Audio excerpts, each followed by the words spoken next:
Wallahi jamaah, ada seorang syekh cerita dalam salah satu ceramahnya, cerita tentang seorang dokter perempuan di sana, di Arab sana. Ada seorang anak lelaki bawa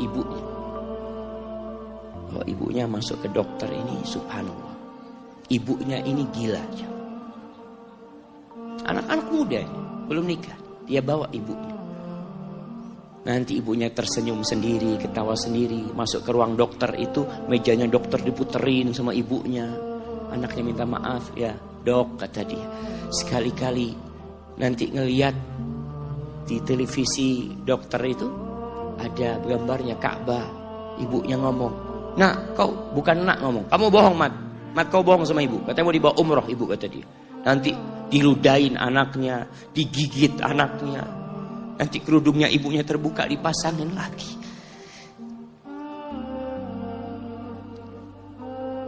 Itu dokter tanya sama anaknya, ini siapa? Ibu anak, kata dia. Sejak kapan dia seperti ini? Sejak lahir. Loh, terus gimana engkau bisa lahir? Iya, sama kakek anak, ibu anak dinikahkan, tapi 10 bulan diceraikan. Ya karena seperti ini, anak lahir dari rahim ibu anak. Dan seperti ini kelakuan. Iya, kata dia. Engkau berbakti sama dia, kata dia. Dia kan gak kenal sama engkau. Iya, dia gak tahu sama anak, tapi Allah tahu kalau dia ibu anak. Allah tahu kalau dia ibu anak. Anak harus berbakti. Ditanya, ibumu sakit apa? Ibu kena gula, katanya, kena ini sakit. Setelah dikasih resep, itu dokter cerita, pasiennya keluar, ditutup pintunya. Dokter ini nangis. Dia mengatakan, ana sering dengar ceramah tentang birrul walidain. Ana sering mendengarkan tausiah ustaz tentang berbakti kepada orang tua, tapi ana baru sekarang melihat kebaktian seorang anak sama orang tuanya. Ibunya gila, dia tetap berbakti. Dan dia mengatakan, iya, ibu anak gak tahu sama anak, tapi Allah tahu kalau dia ibu anak. Dan yang ngasih wasiat supaya kita berbakti sama orang tua itu Allah, jemaah. Apapun yang dilakukan orang tua kita.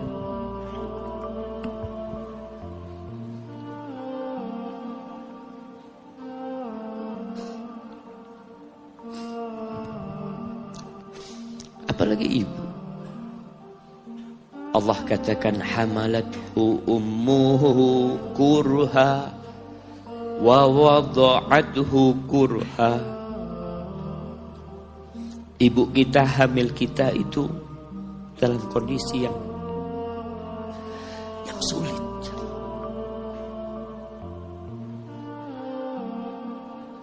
Ada ibu yang harus bed rest demi anaknya lahir. Demi kita lahir, ibu kita itu bed rest. Capek dikit keluar darah. Ada yang harus hamil kita dalam kondisi dia ditinggal sama suami. Dia harus cari nafkah sendiri. Ada yang harus muntah-muntah demi kita. Allah.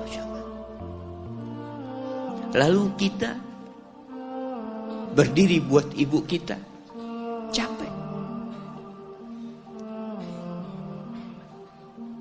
Diceritakan seorang, ya kita semua tahu ceritanya, tentang 3 orang yang masuk ke dalam gua. Kemudian gua itu tertutup dengan batu yang menggelinding. Lalu mereka bertawasul dengan amal soleh mereka. Salah satunya yang mengatakan, ya Rabbi, Allahumma, ya Allah, aku punya 2 orang tua. Aku punya 2 orang tua. Yang aku senantiasa memberikan susu kepada keduanya sebelum keluarga yang lain minum susu. Dia sudah menikah, dia punya istri, punya anak. Pada suatu hari, ya Allah, aku kejauhan cari rumput, sehingga aku balik dalam kondisi orang tua sudah tidur. Maka aku pereskan susu buat keduanya, ya Allah. Allah tahu, tapi dia mau cerita sama Allah. Dia ingin tawasul dengan amal soleh dia. Lalu aku taruh di wadah. Aku datang ke bapak ibuku, mereka tidur. Maka aku berdiri di hadapan kedua. Jamaah, bukankah bisa dia taruh di sebelah meja ibunya susu itu? Dia ambilkan meja, taruh di sana, dia bisa tidur. Dia sudah berbakti sama orang tuanya dengan seperti itu.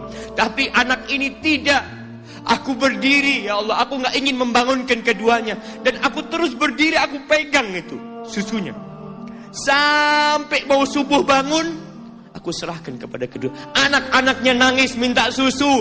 Kata dia, lah, sampai bapak ibu aku minum. Kalian jangan minum. Kita kadang-kadang sudah menikah lebih peduli sama istri kita, lebih peduli sama anak-anak kita. Nggak ada hadis yang mengatakan anak itu pintu surga, jemaah. Yang ada itu orang tua pintu surga. Kita peduli sama anak-anak kita. Beli oleh-oleh buat istrinya. Ditelepon istrinya mau apa, kepingin apa. Pernahkah kau telepon ibumu? Tanya, Umi kepingin apa, Umi? Ana lagi dalam perjalanan, Umi. Jamaah, itu anak, Masya Allah, dia berdiri. Kenapa dia kuat, jamaah? Karena dia tahu Allah yang nyuruh dia berbakti. Mungkin tidak ada yang melihat berdirinya dia, tapi Nabi ceritakan berdirinya dia. Dari malam jamaah sampai pagi, berapa jam dia ingat, ibuku hamil aku 9 bulan. Capek. Ana semakin tahu dengan tugas besar seorang ibu dan pengorbanan seorang ibu setelah Ana menikah. Setelah Ana tahu bagaimana istri Ana hamil, ketika dia harus tidur gak enak, makan muntah aja, Ana melihat istri Ana sampai lemas dia muntah. Ana ingat begini ibu Ana hamil Ana. Lalu kita lupa, jemaah. Kita sok sukses, mungkin engkau lebih sukses dari orang tua. Tapi kalau nggak ada bapak ibu, engkau nggak akan pernah lahir di muka bumi. Allah ceritakan ibunya hamil dia. Wa wada'athu kurha, dan melahirkannya dalam kondisi sulit. Kadangkala perut ibu kita itu disobek demi kita keluar dari perut ibu kita. Antum meninggalkan luka di ibu, itu dijahit. Kalau antum anak ketiga, Allahu Akbar, berapa kali dibelah perut ibu kita aja. Tubuhnya jadi jelek gara-gara kita. Tapi dia gak peduli, yang penting antum lahir dengan selamat. Kalau ibu kita dikasih pilihan,